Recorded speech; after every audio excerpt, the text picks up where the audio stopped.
Acabo de descubrir una cosa que es tan simple, pero a la vez tan útil, porque me habéis visto muchas veces cribando sobre la carretilla y deslizando en la carretilla, pero bueno, no deja de hacer fricción, bastante fricción, y si está pesada la criba, pues puede ser un poco pesado el trabajo.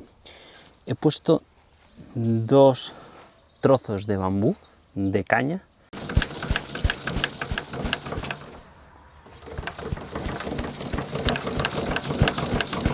Fijaros qué cosa más simple y que no se me había ocurrido antes y qué útil, simplemente rodándolos sobre estos 2 palos de bambú.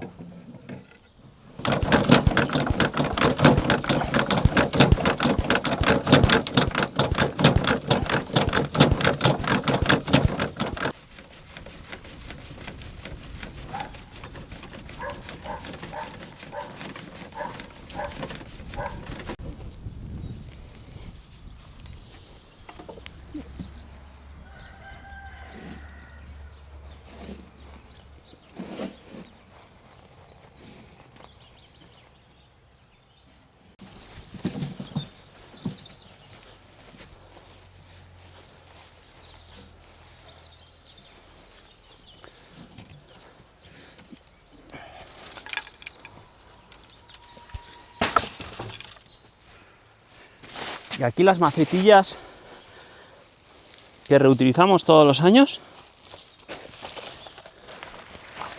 y que tanto nos sirven.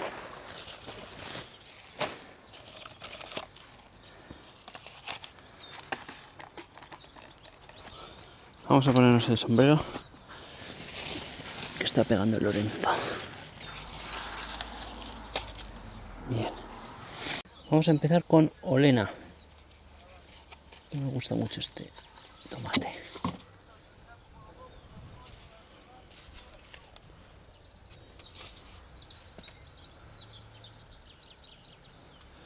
Tomate Olena. Ya está, perfecto.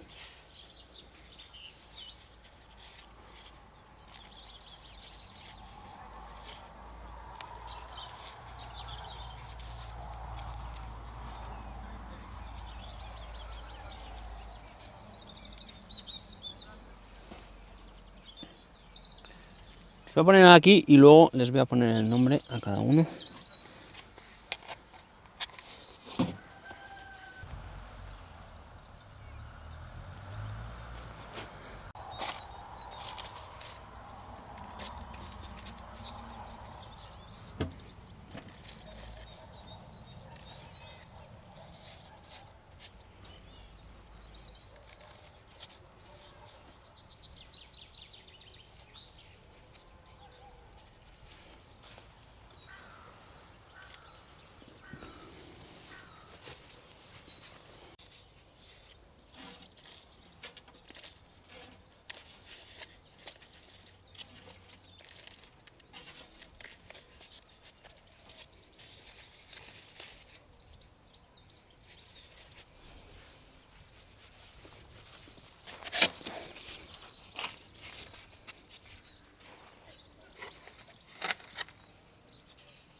¿Cómo se hacía antes de la era del plástico? ¿Cómo se las arreglaban los hortelanos para hacer semilleros en esa época del año donde el frío hace difícil germinar muchas semillas? Aquí estamos viendo camas calientes. Una primera cama caliente que ya la hemos podido ver, que es la cama madre, donde hemos germinado tomates, pimientos, berenjenas. La berenjena le ha costado más. Tenemos calabazas, pepinos, coles, cebollas, hemos germinado aquí muchas cosas.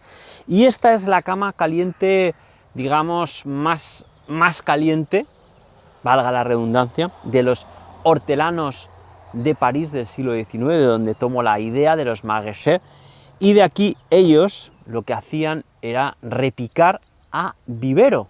Y el vivero no tenía macetitas como las que estáis viendo aquí ahora mismo, sino que igual que en la cama madre hemos puesto sobre el estiércol una capa de mantillo o compost, ellos hacían lo mismo aquí en la cama de vivero para que pudieras repicar directamente. Pasan los bomberos, pudieras repicar directamente a vivero. Y de aquí, del vivero, donde ya se le daba un cierto espacio a cada planta, de aquí ya se trasladaba a su lugar definitivo, y para esa operación siempre se cogía una porción del sustrato, es decir, que las plantas fueran con un buen cepellón y ya tuvieran muchas mejores garantías de agarrar y de desarrollarse. Claro, esto es muy interesante porque cuando la gente carecía de las comodidades modernas que hoy tenemos, pues obviamente tenían que ingeniárselas con muchos menos recursos, y tendemos a pensar que en ese ingeniárselas con menos recursos estaban cojos y no sacaban la producción pues como nosotros la podemos sacar hoy en primavera o incluso en invierno.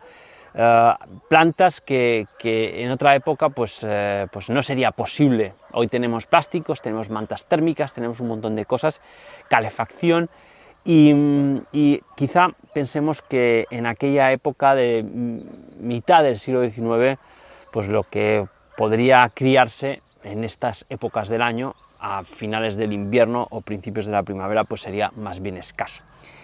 Y la realidad es muy distinta, porque ellos, estos hortelanos, que no eran los hortelanos de toda Francia, eran los hortelanos de los alrededores de París, esos, y perdonadme los que habláis francés, porque yo no hablo y digo maraîcher, que es como le he oído al traductor de Google decirlo, y me he quedado más o menos con la copla, maraîchers, hortelanos básicamente, que eran célebres en toda Francia, y no solamente en toda Francia, había gente que venía a visitar esas huertas porque quería tomar buena nota y llevarse el conocimiento a sus países respectivos, para que los hortelanos de sus países respectivos pues pudieran copiar a estos hortelanos y depender menos de la importación de productos de las huertas de París. Este es el libro de John Weathers, por ejemplo, de 1909, en el que él pues escribe un pequeño manual tratando de explicarle a sus conciudadanos británicos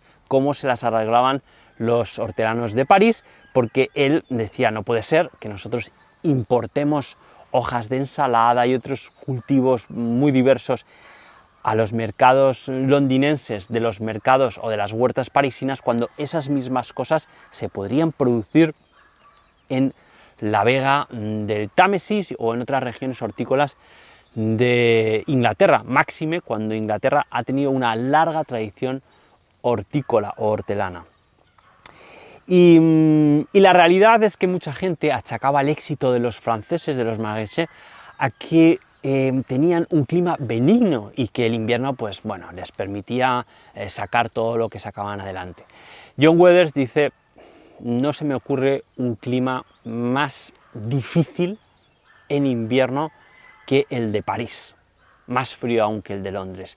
Y decía, no es el clima, son las técnicas, son la forma en que estos hombres, que, repito, no eran de toda Francia, hombres, mujeres y niños, porque solían trabajar familias enteras, era un gremio, el de los maraîchers, que pasaban el conocimiento de padres a hijos y trabajaban una media de 5 o 6 personas en unas superficies media hectárea, 6.000 metros cuadrados de media, algunas un poquito menos, algunas un poquito más. Y si algo eran estos hortelanos de los alrededores de París, eran maestros del estiércol, porque con el estiércol, manejándolo de distintas formas, eran capaces de hacer camas calientes. Aquí tenemos la cama madre, aquí tenemos la cama de vivero, dos tipos de camas calientes, y había otros tipos de camas, las de primavera, había distintas formas de preparar el espesor, si tenía que hacerse una zanja previamente o no, si se utilizaba un simple marco y cristales o campanas, o si había que hacer algo más. En realidad, ellos dominaban muy bien los tipos de fermentación del estiércol. Por ejemplo, ellos decían, si queremos tener un calor constante, debemos mezclar estiércol fresco, el de caballo era el protagonista de estas huertas, estiércol fresco con estiércol más pasado. El fresco es el estiércol largo, si veis en libros antiguos de huerta vais a leer estiércol largo, estiércol corto. El estiércol largo es el fresco, el corto es el que ya está maduro. Y esto realmente hay una regla mnemotécnica para diferenciarlos, por lo menos yo me quedo con esto. Si pensamos en un estiércol fresco que pueda tener paja, que pueda tener otros ingredientes que todavía se pueden diferenciar bien, pues la paja es larga, estiércol largo. Si nosotros ya cogemos un estiércol muy maduro, compostado, un compost, y cogemos una horca, ya se nos cae entre los dientes de la horca y es porque está ya muy corto. Bueno, pues ellos dominaban muy bien el manejo del estiércol en fresco, en medio fresco, compostado, para procurarse estas calefacciones artificiales. Eso, junto con los marcos, junto con los cristales o las campanas en su defecto, pues les permitía sacar adelante producción en épocas del año donde hoy, con el plástico que tenemos hoy, con sistemas de calefacción modernos, con un montón de cosas que ellos no tenían, no somos capaces. Sí seríamos capaces de hacerlo, pero nadie lo hace realmente. Yo no conozco a nadie, seguramente lo haya, que en primaveras frescas ya estén sacando, ya estén cortando melones.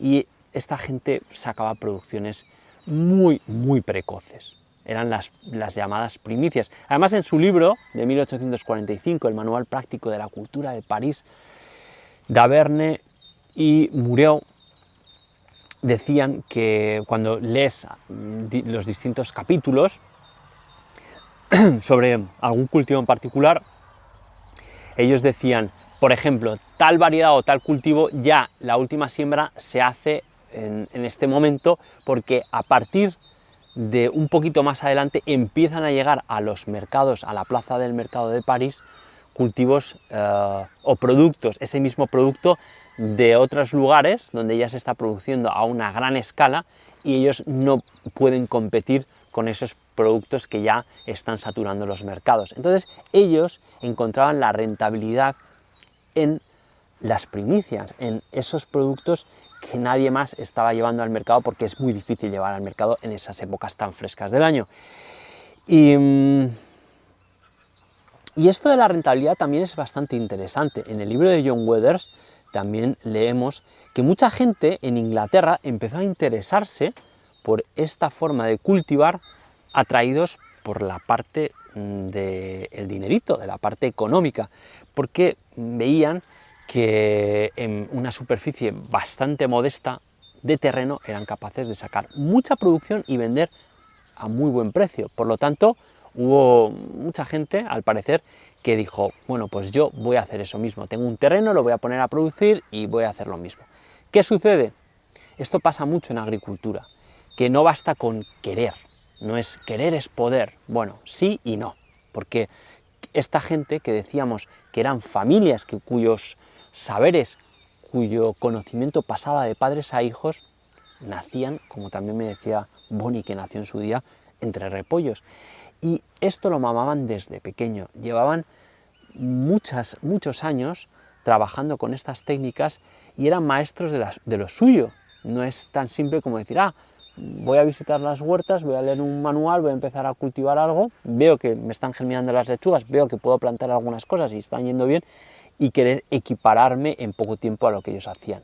No, no es tan sencillo. Obviamente todo el mundo puede cultivar algunas lechugas, puede cultivar algunos productos, desde luego que sí, y hoy tenemos muchas facilidades para ello.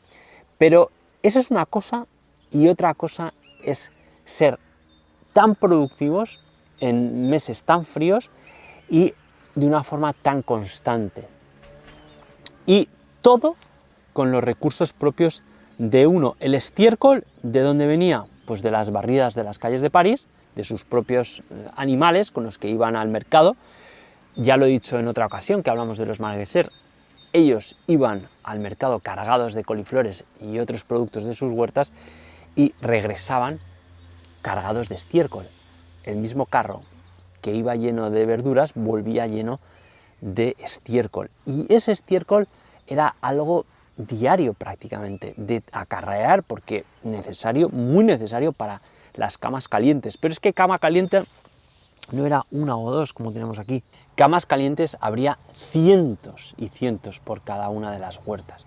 Entonces imaginaros el volumen de estiércol que necesitaban. También compraban estiércol, por supuesto,